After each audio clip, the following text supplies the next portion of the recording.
Hi friends, আসসালামু আলাইকুম।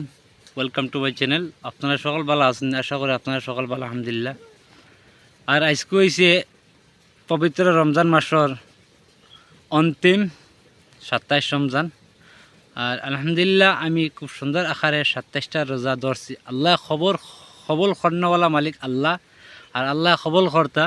আর সুখে দুঃখে রোজা ধরছি, আর খবল কর্তা আল্লাহ। আর যারাই রোজা ধরছেন না, এরাই তো আর কাল কিয়ামতের দিনকে আল্লাহর কাছে হিসাব দেওয়া লাগবো। তো রমজান মাসটা গেছে গিয়া, আগামী রমজান মাস যদি আমরা দুনিয়াত বাঁচিয়া থাকি, যদি আগামী রমজান মাস পাইতাম, আর যদি বাঁচিয়া থাকি না যদি ইনশাল্লাহ পাইতাম না। এই রমজান মাসে বহুত মানুষের অত্যাচার, এই রমজান মাসে বহুত মানুষের বালা পরামর্শ দিছি, সুখ দুঃখ খবর লইছি। আর আগামী বছর যেন রমজান মাস পাইমু বলিয়া এগুলো কোনো গ্যারান্টি নাই।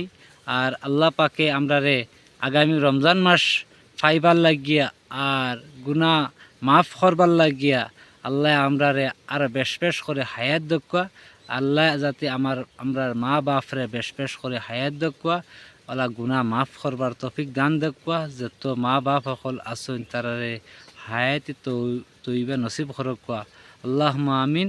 আর যাতে রমজান মাস হর মুমিন মুসলমান হলে পাইয়া গুনাহ খাটাইবার লাগিয়া যাতে ফারইন গুনাহ খাটাইতা বেশ করে গুনাহ খাটাইবার লাগিয়া আল্লাহ তৌফিক দান দেখুয়া। আর 2-3 দিন বাদে ঈদ, আর অ্যাডভান্স ঈদ মুবারক আপনাদের সকল ঈদের দাওয়াত। আসসালামু আলাইকুম ওয়া রাহমাতুল্লাহি ওয়া বারাকাতুহু।